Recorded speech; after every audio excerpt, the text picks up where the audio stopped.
Baik, di segmen ini kami akan kembali dengan pendalaman visi misi dan program kerja calon presiden 2024 dengan memberikan pertanyaan yang telah dibuat oleh 11 panelis. Namun sebelum itu kami ingatkan sekali lagi para hadirin dimohon untuk tenang dan supaya acara ini dapat berlangsung dengan dan menghormati hak berbicara calon presiden yang sudah berbicara. Ya. Dan untuk segmen ketiga ini pertanyaan dimulai untuk calon presiden nomor 2 Bapak Prabowo Subianto dan kami silakan kepada panelis Ibu Iren Gayatri untuk mengambil undian subtema pertanyaan di dalam fishbowl. Silakan Bu Iren.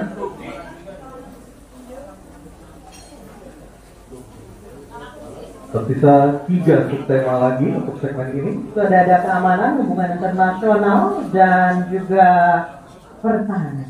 Ya. Diperlihatkan Ibu Iren. Politik luar negeri. Oke, baik. Politik luar negeri. Selanjutnya panelis Bapak Kusnanto Anggoro untuk mengambil undian daftar pertanyaan dari fishbowl dan mohon diperlihatkan huruf yang tertera.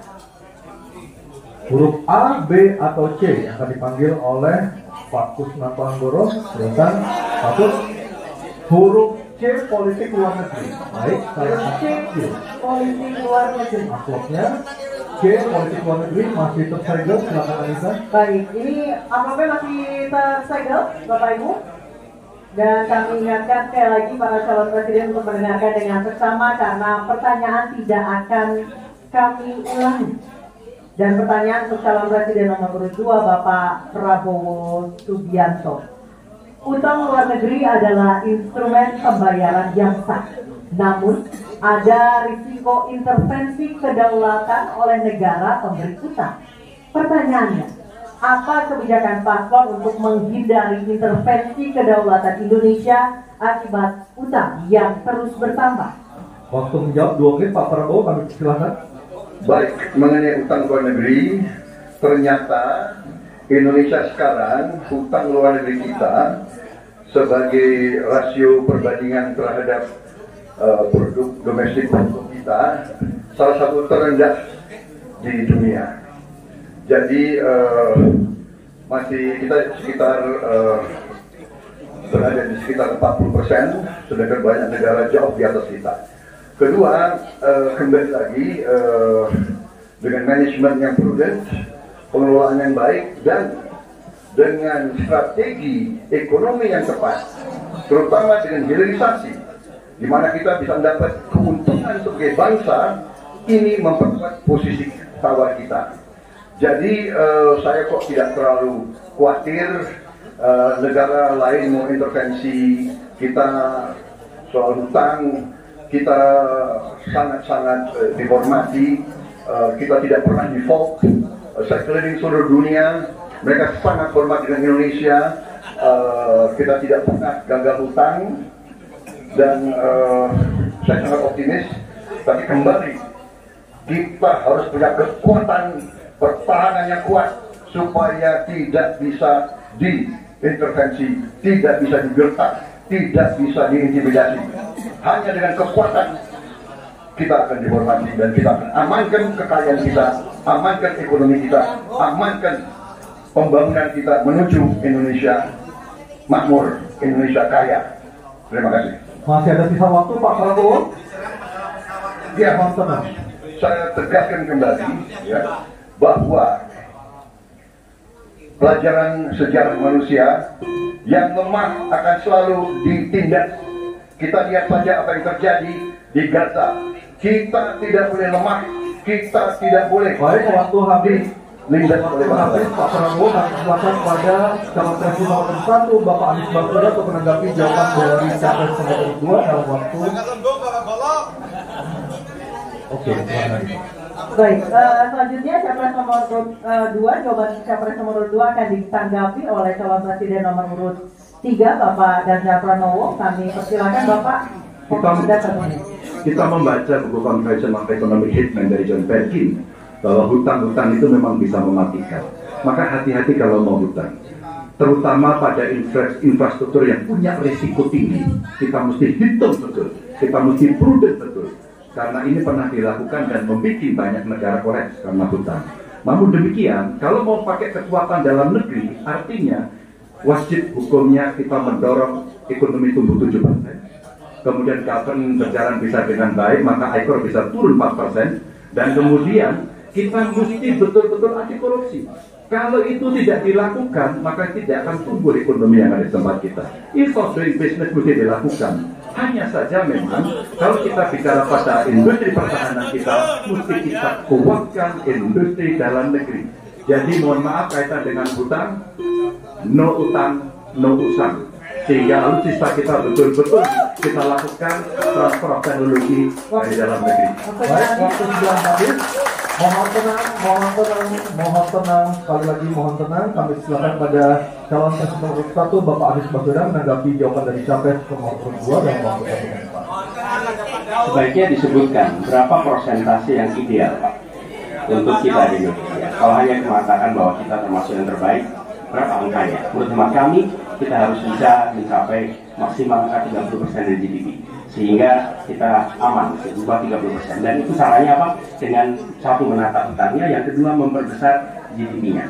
Yang tidak kalah penting adalah melakukan pengembangan skema-skema yang lebih kreatif dalam mencari hutang luar negeri, termasuk pelibatan swasta.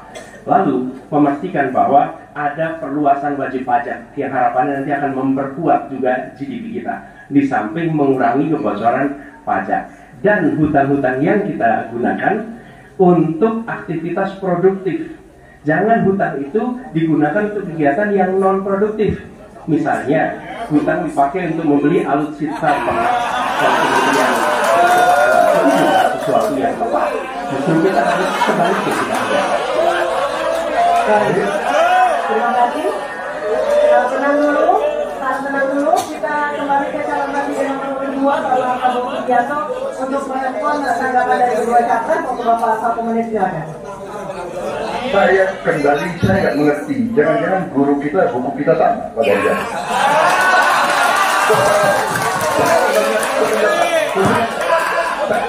Akan bilang saya bukan orang macam-macam. Tapi Pak Anies, saya kira Pak belajar ekonomi, ya kan? Jadi kalau bilang ideal 30%, dasarnya apa? Yang di bawah kita itu Arab Saudi, Rusia, pokoknya negara-negara yang punya sumber alam yang luar biasa. Tetapi 40% yang salah satu terendah sekarang. Jadi kalau kita mau bangun industri, tadi saya setuju sebagian dari yang Bapak sampaikan. Oh iya, kenapa? Yang penting utang itu produktif. Itu saya setuju. Tapi kita bisa sampai 50%, tidak ada masalah. Kita tidak pernah default. Kita dihormati di dunia. Terima kasih. Baik, terima kasih. Baik, kita beralih ke pertanyaan untuk calon presiden nomor 3 Bapak Ganjar Pranowo. Kami silakan Patrice Laksamana TNI Purnawirawan Profesor Dr. Marsetio mengambil undian sub pertanyaan kelima dalam fishbowl. Saya setuju Presiden Ganjar. Apa yang diambil oleh Pak Marsetio? Kita perlihatkan kepada Pak. Geopolitik. Baik, geopolitik adalah subtema kelima. Dan selanjutnya kami persilakan kepada panelis Bapak Philip J. Vermonte untuk mengambil undian daftar pertanyaan dari dalam fishbowl.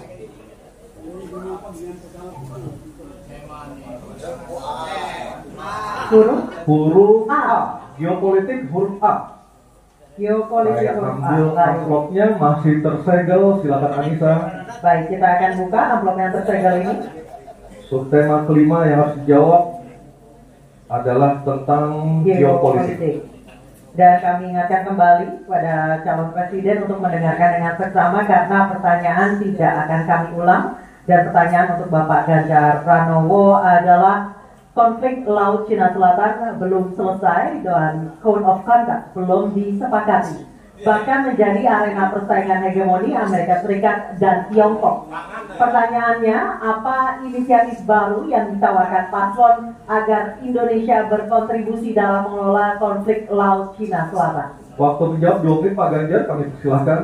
Indonesia bukan climate. Jadi sebenarnya kita punya banyak langkah untuk bisa kita lakukan. Yang pertama adalah kita evaluasi perjalanan selama ini bagaimana di Laut Cina Selatan tidak pernah selesai. Sudah dengan DOC, sudah dengan COC, 20 tahun lebih tidak pernah selesai. Maka usulan kami sangat jelas dan clear. Apa itu? Kesepakatan sementara. Kenapa kesepakatan sementara? Ini mesti kita dorong dan kita inisiatif agar kita bisa mencegah sesuatu yang tidak kita inginkan. Kita tahu persis modernisasi peralatan di Tiongkok akan selesai di tahun 2027. Apa artinya? Kalau kita bicara One China Policy, maka seluruh dunia pasti akan mengakui bagaimana peran itu. Yang kedua, ketika kemudian peran itu menjadi kuat, maka bukan tidak mungkin cerita-cerita potensi terjadinya konflik dengan negara lain akan muncul. Mungkin perangnya tidak sampai ke Indonesia, tapi pada sisi lain kita bisa kena dampak. Yang berikutnya, bagaimana patroli bisa kita perkuat juga di wilayah Laut Cina Selatan. Maka kita butuh tanker-tanker terapung yang bisa dipakai untuk tentara-tentara TNI Angkatan Laut kita untuk bisa berpatroli, sehingga logistiknya menjadi sangat murah. Tidak lagi kembali ke titik awal atau mereka bilang kami hanya pergi. Kalau kembali kami tidak bisa lagi karena logistik kami habis. Maka inilah titik-titik penting yang mesti kita dorong dan kita akan bisa membawa posisi inisiatif ini untuk membuat tadi yang saya sampaikan adalah kesepakatan sementara untuk menghindari potensi-potensi yang lainnya lebih tinggi. Kita akan meredam dengan cara itu. Terima kasih. Baik, terima kasih Pak Ganjar. Selanjutnya kami persilakan. Mohon tenang. Tenang. Mohon tenang Bapak dan Kita sudah sepakat di awal Bapak Ibu. Kami persilakan calon presiden nomor urut 1 Bapak Anies Baswedan untuk menanggapi jawaban dari capres nomor urut 3. Waktu Bapak 1 menit dimulai ketika berbicara. Jawaban Pak Ganjar tidak ada satu kata pun menyebut kata ASEAN. Padahal kata kuncinya di dalam menyelesaikan persoalan ini adalah ASEAN. Dan Indonesia negara terbesar di ASEAN, pendiri ASEAN. Indonesia harus kembali menjadi pemimpin ASEAN yang dominan. Bukan sekedar hadirin dalam summit-summit ASEAN. Kita menjangkau semua dan negara-negara ASEAN yang sekarang ini menjadi pintu masuk bagi kekuatan Tiongkok misalnya di Laut Cina Selatan. Apakah itu Laos, apakah itu Myanmar sekarang. Itu akan menjadi bagian dari kesepakatan ASEAN terhadap wilayah Laut Cina Selatan. Bila di ASEAN kita membangun kesepakatan, bagaimana kita menata, bagaimana menghadapi kekuatan luar ASEAN. Karena kekuatan luar ASEAN yang datang di sini, maka kita menghadapinya sebagai satu regional, bukan sekedar Indonesia berhadapan dengan negara lain, tapi satu region. Dan Indonesia memimpin ASEAN. Itu kata kuncinya menurut saya. Terima kasih. Baik, terima kasih Pak Anies. Mohon tenang Bapak dan Ibu sekalian. Kita lanjutkan Pak Prabowo menanggapi jawaban dari capres nomor 3. Waktu Bapak 1 menit dimulai dari Bapak berbicara. Jadi keadaan Laut Cina Selatan menggarisbawahi bahwa kita perlu kekuatan pertahanan yang kuat. Kita perlu platform untuk patroli, kita perlu satelit, kita perlu banyak sekali. Dan untuk itu pertahanan harus kita bangun. Dan tadi ya sekali lagi Pak Anies ngomong-ngomong barang sekali karena Pak Anies sebenarnya tidak mengerti masalah pertahanan. Dan tidak, saya bersedia Pak Anies mengundang Pak Anies di tempat yang Pak Anies suka, kita diskusi. Saya akan bawa data. Saya akan bawa data yang sebenar-benarnya. Ya. Jadi barang-barang bekas itu menurut saya menyesatkan rakyat. Itu Pak tidak pantas orang profesor ngomong begitu. Ya. Dalam pertahanan hampir 50% alat-alat dimanapun adalah bekas, tapi usianya masih muda. Jadi habis Pak Prabowo. Terima kasih. Baik, selanjutnya kita harus tenang, kita sudah sepakat di awal. Kita kembali ke calon presiden nomor 3 Bapak Ganjar Pranowo untuk merespon tanggapan dari kedua capres. Waktu Bapak 1 menit, silakan. Terima kasih Mas Anies. Saya tidak memberikan catatan ASEAN. Saya tahu persis pengambilan keputusan di ASEAN itu rumitnya minta. Maka kenapa banyak persoalan tidak selesai? Disitulah ketika kemudian amanah yang diberikan kepada saya, revitalisasi ASEAN, agar kemudian pengambilan keputusannya tidak bulat. Sehingga kalau kita berbicara Laut Cina Selatan kemudian menggerakkan ASEAN, oke, itu betul. Tapi terbayangkan DOC-COC yang sudah lamanya minta ampun 20 tahun lebih tidak pernah selesai. Maka pengambilan keputusannya, proses pengambilan keputusan di ASEAN itulah yang mesti juga kita review sehingga akan bisa lebih cepat. Yang berikutnya, saya sepakat alutsista angkatan laut yang ada di sekitar sana harus menjadi prioritas. Dan begitu saya jadi presiden, kita tunjukkan kedaulatan kita yang ada di Natuna Utara harus dieksploitasi oleh kita sendiri untuk menunjukkan power kita. Waktu sudah habis, Pak Ganjar. Terima kasih. Mohon tenang, masih ada satu sub pertanyaan lagi yang harus dijawab oleh ketiganya pada sesi ini, pada segmen ini. Kami beralih ke pertanyaan calon presiden nomor 1, Bapak Anies Baswedan, dan kami persilakan pada Profesor Dr. Widya Styabdi Sumadinata untuk mengambil bagian pertanyaan subtema. Silakan Pak Widya. Ini adalah yang terakhir, yang ke-6. Yang diambil oleh Pak Widya, subtemanya adalah globalisasi. Baik, globalisasi subtemanya. Baik, selanjutnya kami kembali persilakan panelis Ibu Purwi Maharani Sapitri untuk mengambil via daftar pertanyaan dari dalam fishbowl dan memperkenalkannya kepada moderator dan kepada hadirin serta kepada para C. Globalisasi C. Baik, saya ambil amplopnya C, globalisasi masih tersegel. Kita silakan. Baik, sekali lagi masih tersegel. Ini globalisasi huruf C. Kita akan lihat bersama. Kami ingatkan kembali sekali lagi bagi para calon presiden untuk mendengarkan pertanyaan dengan bersama karena kami tidak akan ulang. Pertanyaan untuk Bapak Anies Baswedan adalah globalisasi membuka peluang masuknya budaya asing ke Indonesia, tetapi juga memungkinkan budaya Indonesia untuk mendunia. Pertanyaannya, bagaimana strategi Paslon mempromosikan budaya populer Nusantara untuk mendukung pertumbuhan ekonomi nasional? Waktu Bapak menjawab 2 menit, Pak Anies, kami silakan. Ya. Negara harus mengalokasikan sumber daya yang cukup di bidang kebudayaan, bukan dipandang sebagai biaya, tapi dipandang sebagai investasi. Dengan begitu, maka karya-karya kita, dari mulai kuliner, karya seni seperti film, itu menjadi tumbuh berkembang dan kemudian bisa dibawa ke level global. Dan kita berencana di dalam diplomasi ini melibatkan semua, diaspora dilibatkan, mahasiswa dilibatkan, mereka yang berada di luar diajak menjadi bagian dari diplomasi. Kemudian yang tidak kalah penting, kita ingin membangun rumah kebudayaan Indonesia di tiap-tiap region di seluruh dunia. Sehingga di tiap-tiap region kita akan memiliki satu tempat di mana Indonesia menunjukkan karya budayanya, di mana kita menjual kepada mereka bukan sekedar komoditas perekonomian, tapi juga kita menawarkan kepada mereka nilai karya budaya Indonesia. Kemudian kuliner, kita merencanakan untuk membantu mendorong tumbuhnya restoran-restoran, kafe-kafe Indonesia di berbagai kota besar di seluruh dunia.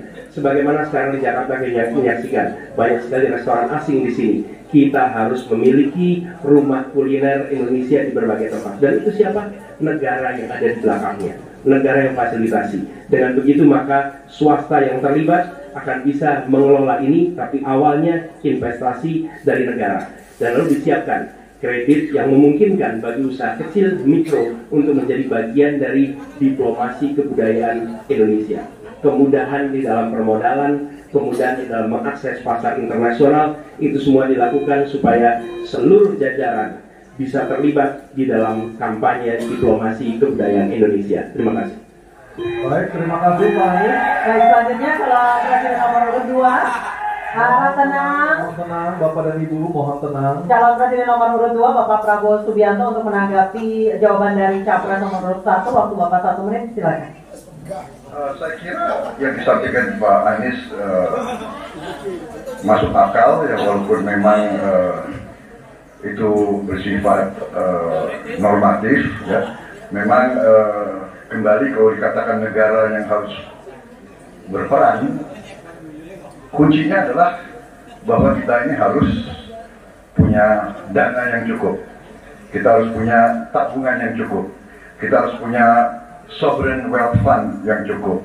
Untuk itu kita harus punya laba yang cukup, kita harus punya neraca perdagangan yang positif, kita harus punya tabungan yang banyak, dan untuk itu hanya bisa dilakukan dengan hilirisasi, dengan penghematan, dengan efisiensi, dengan penerimaan pajak yang baik dan yang efisien.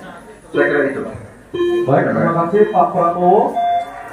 Selanjutnya kita dengar, mohon tenang, kita dengar tanggapan ataupun jawaban dari calon presiden nomor urut 3 Bapak Ganjar Pranowo menanggapi jawaban capres nomor urut 1. Waktu ada 1 menit Pak Ganjar, kami persilakan. Teknologi digital sudah mendunia, kita semua menggunakan itu.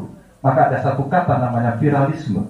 Maka ketika kemudian ada yang konvensional, kita mendorong agar para duta besar kita, diplomat kita untuk menjadi tenaga pemasar, mereka menjadi fasilitator, mereka juga kemudian mempromosikan yang ada di dalam negeri maupun menarik yang potensi di luar negeri ke dalam negeri dengan berbagai kerjasama dan fasilitasi dari negara. Maka viralisme sebenarnya bagian yang bisa kita dorong dari tanah air sendiri. Kalau kita lihat Nicky, Rich Brian, Karina seorang intelektual yang hebat sekali yang menemukan antivirus AstraZeneca. Dia diaspora yang hebat, kita promosikan, kita viralkan. Nicky Rich Brian, Voice of Baceprot yang kemudian mendunia kita fasilitasi, maka dialah yang akan bisa mendapatkan keuntungan dan sekaligus menjadi diplomat Indonesia. Pak Ganjar. Oke, harap tenang. Harap tenang. Selanjutnya kita kembali ke calon presiden nomor urut 1 Bapak Anies Baswedan untuk merespon tanggapan dari kedua capres. Waktu Bapak 1 menit, silakan. Terima kasih. Kami bersyukur sekali bahwa Bapak-Bapak berdua sepaham dengan apa yang kami gagas. Dan ketika kami ditugaskan sebagai Presiden Republik Indonesia, sebagai Panglima Diplomasi, maka setiap kegiatan ke luar negeri adalah bersama dengan delegasi kebudayaan, delegasi seni, dan datang ke pusat-pusat kegiatan kebudayaan, kesenian di negara yang dikunjungi. Bukan hanya datang rapat lalu pulang, tapi datang di sana menemui aktivitas-aktivitas kesenian kebudayaan, sehingga mereka pun menyadari bahwa Indonesia ini negeri yang kaya budayanya. Karena setiap presidennya datang, dia membawa delegasi kebudayaan, ditunjukkan di sana, bukan datang rapat, ikut lalu pulang. Dan dengan cara seperti itu, maka dunia akan menyaksikan. Ingat, setiap presiden datang sebuah negara, seluruh media di negara itu memperhatikan. Itu kesempatan luar biasa untuk mempromosikan Indonesia, dan itu yang kami kerjakan di samping yang sudah kami lakukan, kami kesepakatan tadi. Terima kasih. Baik, terima kasih Pak Anies, Pak Ganjar, dan Pak Prabowo. Dan kami persilakan untuk para capres untuk kembali ke tempat duduk masing-masing. Dan kita akan jeda sejenak dan debat ketiga calon presiden pemilu tahun 2024 masih akan terus kembali. Kali ini bukan menjawab pertanyaan dari panelis, tetapi pertanyaan dari antar calon presiden. Akan ada bertanya dan menjawab dari para calon presiden. Dan kita akan kembali di debat ketiga calon presiden pemilu tahun 2024.